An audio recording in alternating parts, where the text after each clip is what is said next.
క్షవరం అయితే గానీ వివరం తెలియదని పెద్దోళ్ళు ఊరికే అంటారా?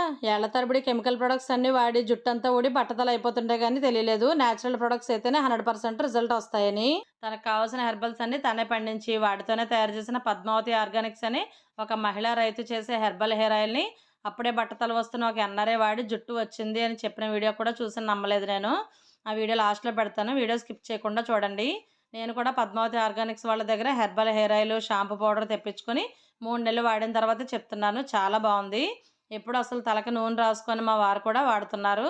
20 రకాల వనమూలికలతో చేసిన ఆయిల్ కదా, మంచి సువాసనతో చాలా బాగుంది. ఈ మండే ఎండలో తిరిగి వచ్చే వాళ్ళు కూడా తలకు నూనె రాసుకొని మంచిగా రిలాక్స్ అవ్వచ్చు. ఈ నూనె రాసుకున్న తర్వాత తలస్నానం చేయడానికి కెమికల్స్ ఉన్న షాంపూలు వాడకుండా వీళ్ళ దగ్గర ఉండే షాంపూ పౌడర్ని కూడా తెప్పించుకుని వాడుతున్నాను. మనకు కావాల్సిన షాంపూ పౌడర్ తీసుకొని కొద్దిగా వేడి నీళ్ళు కలిపి తలస్నానం చేస్తే చాలు. తర్వాత కండిషనర్ లాంటివి రాయాల్సిన అవసరం ఉండదు. జుట్టు చాలా స్మూత్గా ఉండి హెయిర్ ఫాల్ కూడా బాగా తగ్గిపోయింది. వీళ్ళ దగ్గర కెమికల్స్ లేని సమ్మర్లో స్కిన్ బాగుండడానికి సునిపిండి సోప్స్, ముల్తాని మిట్టి సోప్స్, గంధం soaps, aloe vera neem soaps, skin ప్రాబ్లమ్స్ని తగ్గించే పిప్పింటాక్ సోప్స్ లాంటివి మంచి మంచి న్యాచురల్ సోప్స్ కూడా దొరుకుతాయి. ఈ ప్రొడక్ట్స్ కావాలి అంటే స్క్రీన్ పైన ఉన్న నెంబర్కి కానీ కింద వాళ్ళు ట్యాగ్ చేసిన ఇన్స్టాగ్రామ్ పేజ్లో కానీ కాంటాక్ట్ అవ్వండి. వీడియోలో ముందు చెప్పినట్టు అప్పుడప్పుడే బట్టతల వస్తున్న ఒక ఎన్ఆర్ఐ చెప్పే మాటలు మీరే వినండి. నాకు ఈ దాదాపుగా ఇదంతా బట్టతల వచ్చేసింది, నున్నగా ఉంది ఈ పార్ట్ అంతా.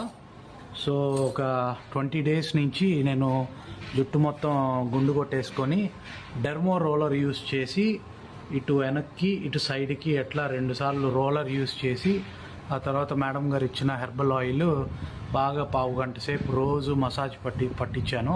కరెక్ట్గా ఇప్పటికి 20 నుంచి 25 రోజులు అయింది. కొత్త వెంట్రుకలు నాకు ఈ పార్ట్లో వచ్చినాయి.